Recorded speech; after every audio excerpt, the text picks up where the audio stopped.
दो स्टार प्रचारक आजमगढ़ में निरहू जी हैं और यहाँ गोरखपुर में बीजेपी से रवि किशन जी हैं।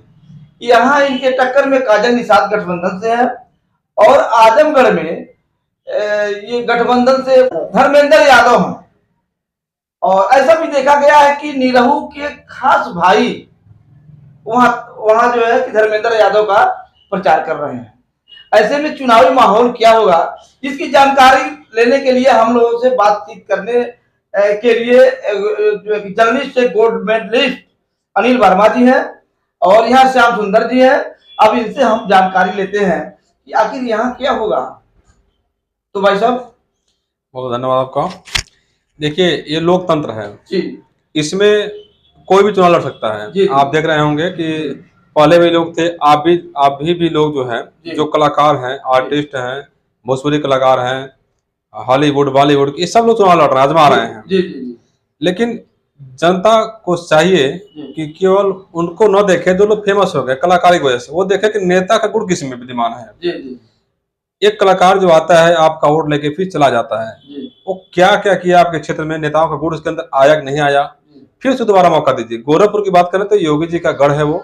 यहाँ पर जो है रवि किशन जो भोजपुरी कलाकार हैं, फिल्म अदाकार हैं, यह लड़ रहे हैं और इसके पहले वो सांसद बनाए गए थे, इसलिए कि वो भाजपा की ओर से लड़े थे और कलाकार भी हैं। तो एक दोनों का एक प्रेम था, उन्होंने कला को पसंद किया। लेकिन अब देखा जाए विकास के नाम पर रवि किशन ने कुछ खास नहीं किया वहां गोरखपुर में, और यही वजह है कि वहाँ जो काजल निषाद हैं, इंडिया गठबंधन से आई हैं, सपा की ओर से आई हैं, वो वहां पे जो है कड़ाके की जो टक्कर दे रही हैं और गांव गांव में जा रही हैं, वो खुली चुनौती दे रही हैं, विकास के नाम पर वोट मांग रही हैं, वो महंगाई के नाम पर वोट मांग रही हैं और वहां लोगों का समर्थन मिल रहा है, जिसकी वजह से रवि किशन को वहां बड़ी मशक्कत करनी पड़ रही है। ये कलाकार यदि है तो उसको नेता बनना है तो नेता ही बन जाए, यह नहीं कि वोट लेकर के भी अपना भी काम करता रहे। वही हाल जो आजमगढ़ की बात आपने किया, दिनेश लाल निरहुआ, वहां भी एक कलाकार को भाजपा ने खड़ा किया।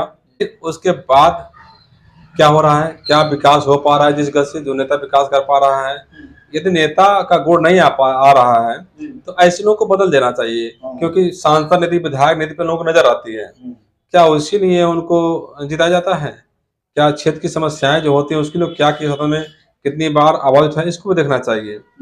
क्या लगता है, आजमगढ़ से निरहुआ जी उपचुनाव में जीत गए थे और वहां जो सपा का माना जाता है कि आजमगढ़ में सपा आज तक चलता चला आया है, फिर इस चुनाव में उपचुनाव जीतने के बाद इस लोकसभा चुनाव में क्या निरहुआ चुनाव जीतेंगे?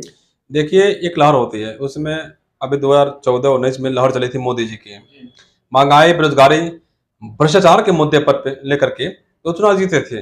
लेकिन इस बार वो पूरा मुद्दा गायब हो गया, विपक्ष इसी मुद्दे को लेकर हावी हो गया है। वो कह रहा है कि 10 साल में इतनी महंगाई बढ़ गई है कि लोग कर्जदार हो गए हैं, बिटिया की शादी नहीं कर पा रहे हैं और लोग सामान की नहीं खरीदारी कर पा रहे हैं।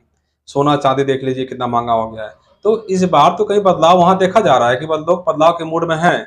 लोग सबक सिखाना चाहते हैं कि यदि तुम जनता के लिए काम नहीं करोगे, महंगाई नहीं कर पाओगे, लोगों को रोजगार नहीं दे पाओगे, तो हम तुमको बदल देंगे। ऐसा नहीं है कि एक बार जीत गए फिर दोबारा जीत जाएंगे। जनता यही बात विपक्षी चल रहा है, यही बात आपका भाजपा चल रहा है, मतलब जो भी पार्टियां हैं सिर्फ यही बात महंगाई और बेरोजगारी को लेकर के बातें क्यों चल रही है? भाजपा नहीं कर रही है। भाजपा किसी का बता दीजिए महंगाई की बात की हो कहीं, उसको मैनिफेस्टो में कहीं रखा गया भाजपा तो कह रहा कि महंगाई कहीं है या नहीं है, समस्या क्या है, विकास हो रहा है। वजह ये है महंगाई नजर नहीं आ रही है क्योंकि भाजपा वालों के पास इतना पैसा हो गया है कि महंगाई नजर नहीं आएगी उनको। अच्छा, उनके पास पैसा हो गया है, तो महंगाई नजर नहीं आएगी उनको। महंगाई देखना हो तो गरीब के घर जाओ, देखो एक मध्यम वर्ग परिवार घर जाओ, देखो जिसका बच्चा किसी प्राइवेट स्कूल में पढ़ता है उसके घर जाके देखो कहाँ से कर्जा लेकर बच्चे की फीस जमा करता है वो, कहाँ से प्राइवेट अस्पताल में दवाई कराना हो, ऑपरेशन कराना हो तो कहाँ से कर्जा लेके जाके इलाज कराता है वो। क्या लगता है, काजल निषाद गोरखपुर से है और रवि किशन यहाँ से सांसद भी रहे हैं और ये योगी जी का घर और गढ़ दोनों है। आपको ताजा और बता दूं, आपको जो नगर निकाय का चुनाव हुआ था, नगर पंचायत बना था चौक महाराजगंज जनपद में, योगी जी का घर माना जाता है, गढ़ माना जाता है महाराजगंज में। ये वहां पर योगी जी का जादू नहीं चला, अपने घर में योगी जी हार गए, वहां जो निर्दल उम्मीदवार था वो जीत गया।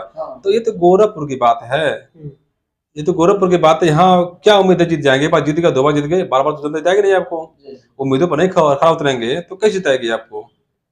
वो तो रवि किशन जी कह रहे हैं कि काजल निशा जब मेयर की चुनाव नहीं जीत पाई तो क्या इस तरह से लोकसभा में सांसदी का चुनाव जीत पाएंगी वो?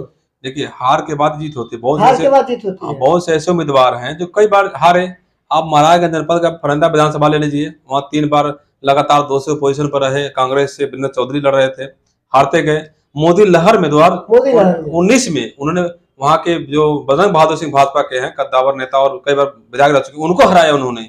3 बार हारने के बाद चौथी बार वो जीते, फिर जीत गए वो। तो क्या जरूरत, क्या वो कह सकते हैं इसी आधार पर कि फिर जीत जाएंगे? 500 दिन से आजमगढ़ में धरना प्रदर्शन चल रहा है। लोग, वहाँ की जनता, एक गांव की जनता अपने मांग को लेकर के धरने पर बैठी हुई है और सांसद जी को बुला रही है, नीरव जी की, और अब तक वहाँ पहुंचे नहीं, आज भी वो धरना जारी है। देखिए, सांसद जी को बुलाने की बात है, कोई सांसद जो भाजपा का है, मैं भी चैलेंज करता हूँ, आकर मेरे साथ बहस कर ले, डिबेट कर ले, मैं चैलेंज करता हूँ।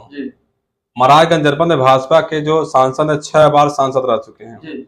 मतलब एक व्यक्ति की पूरी आधी जिंदगी खत्म हो जाती है, 30 साल उम्र देख होता है, लेकिन 30 साल में उन्होंने जनता के लिए क्या किया है, इस पे बात बाद में की जाएगी। पहले गोरखपुर और आजमगढ़ के लिए बात की जा रही थी, तो गोरखपुर आजमगढ़ पे बात किया जाए, महाराजगंज के लिए बाद में बात किया जाएगा, क्योंकि महाराजगंज भी विशेष है और महाराजगंज भी अपने हिंदुस्तान में ही आता है, यहाँ भी एक लोकसभा है। तो बहुत बहुत धन्यवाद भाई साहब, बहुत बहुत धन्यवाद वीडियो को